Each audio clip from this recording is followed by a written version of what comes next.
अगर नहीं सुधरिएगा तो इससे भी पीछे जाइएगा गुप्ता जी। आईपी गुप्ता या तो बहुत बहादुर है या बहुत बेवकूफ है। कोरमा ग्रुप, जो सोचता है वो करता है। आपके अपने सपनों का आशियाना। सर वो कह रहे थे और आज फिर कह रहे हैं कि नीतीश जी जा रहे हैं। नहीं देखिए, हाँ बिल्कुल विपक्ष तो आज ये रोना रो बिल्कुल रहा है। विपक्ष का दोहरा चरित्र इसमें दिखता है। विपक्ष का स्थिति आज बिहार में जो है ये क्यों है, ये एहसास कराता है इस बात। विपक्ष कंफ्यूज है, विपक्ष के पास एक स्पष्ट क्लियर मोटो नहीं है, क्लियर कॉन्सेप्ट नहीं है, उसे पता नहीं क्या करना है, बिहार में कैसे विरोध करना है। अब नीतीश कुमार के जाने से तेजस्वी यादव की संभावना तो समाप्त हो गई ना हमेशा के लिए आने की सत्ता में। अब गठबंधन तो उन्हें इन्हीं के साथ करना होगा जो इनके साथ है, और इनके साथ गठबंधन करके तेजस्वी क्या हाल हुआ 35 सीटों तो देखने के लिए आप। हमारा इतना चमड़ा मोटा नहीं है निशान भैया कि कितनों पड़े तो हम बर्दाश्त कर लें, एक समय बाद हम हाथ जोड़ देते हैं, लेकिन इनका चमड़ा मजबूत है। 35 के बाद भी मैंने सुना आईपी गुप्ता का एक बयान कह रहे हैं कि हम जीरो भी हो जाए हमें फर्क नहीं पड़ता है, लेकिन आइडियोलॉजी से कॉम्प्रोमाइज नहीं करेंगे। आप जीरो थे, आप आज एक हो गए हैं, आज आप 35 हुए हैं, अगर नहीं सुधरिएगा तो इससे भी पीछे जाइएगा गुप्ता जी। और मैं फिर भी कहूंगा गुप्ता जी आप तो बाद में आए हैं ना, आप समझ नहीं रहे। ये गाड़ी किस ढलान से उतरी है ये किस स्पीड से उतर वो मैं जानता हूँ, आप तो बीच में बैठ गए। ढलान से गिरती हुई गाड़ी तो कोई बीच में बैठता है क्या? बिल्कुल।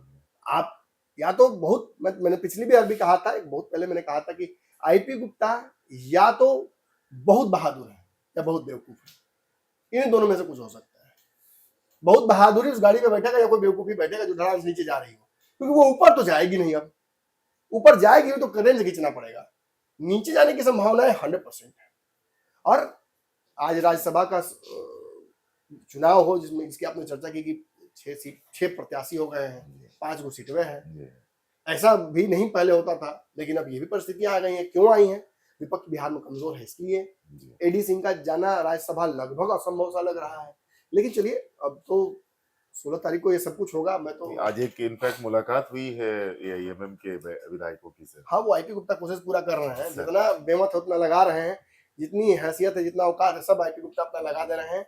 लेकिन फिर भी मुझे लगता है कि थोड़ा डिफिकल्ट है। बट अब उपेंद्र कुशवाहा का भाग्य में क्या है और उनकी क्या स्थिति होने वाली है उस पर सब कुछ डिपेंड करता है। हाँ, सम्राट चौधरी के घर पर इस वक्त बड़ी बैठक हो रही है जी सर। जो आप ये पंचनामा देख रहे होंगे शायद बैठक समाप्त हो जाए।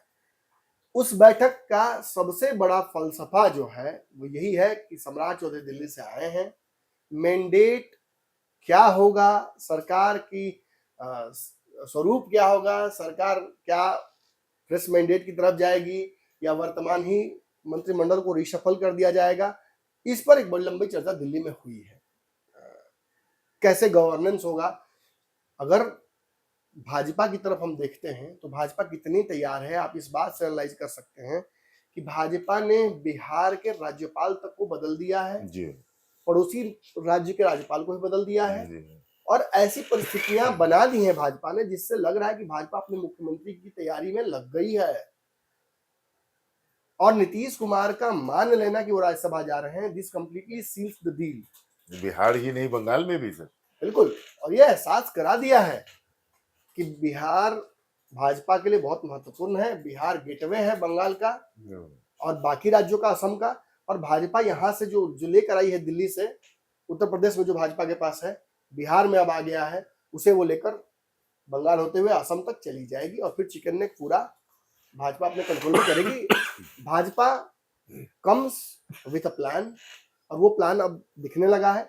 सम्राट चौधरी पर मुहर लग गई है, मुझे ऐसा लग रहा है। आज जो बैठक हुई है तो लोग निकल रहे हैं एनडीए के, वो भी यही लग रहा है। और राज्यसभा वाले मैटर पर जिसकी चर्चा आप कर रहे थे कि क्या नीतीश कुमार को रोकने के लिए बिहार में उनके विधायक ही जाकर क्रॉस वोटिंग कर देंगे जी, इसकी भी चर्चा हो रही है। तो हो सकता है ये जो बैठक हुई सम्राट चौधरी की, इसके पीछे कोई कारण हो, इसके पीछे वही रणनीति हो जो चर्चा आप हम कर रहे हैं। मतलब विधायकों को बिठाकर सम्राट चौधरी ने एहसास करा दिया हो कि देखिए सरकार का हमारा ये प्रारूप होने जा रहा है और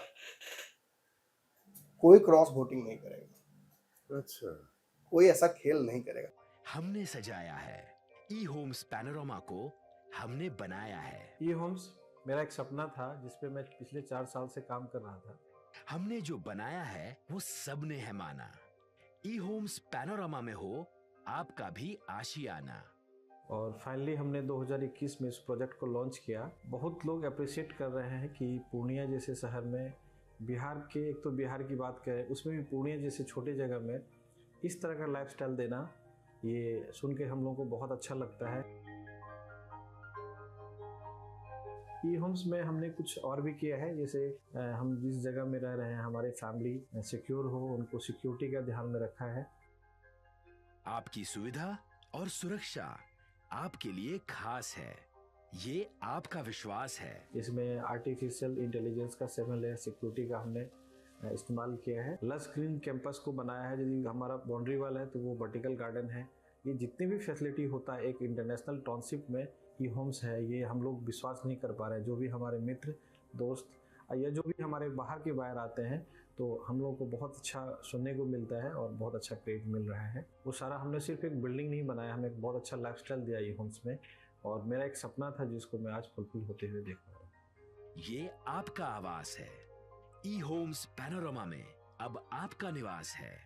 ई homes panorama, luxurious lifestyle redefined.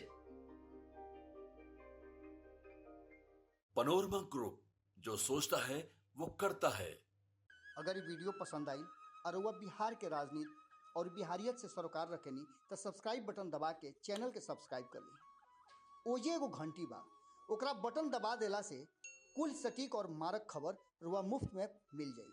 अगर रुआ पत्रकारिता के हमनी के नया प्रयोग में सहयोग कर चाहतानी तो ज्वाइन बटन दबा दी। पेटीएम नंबर नोट कर ली 9386816700।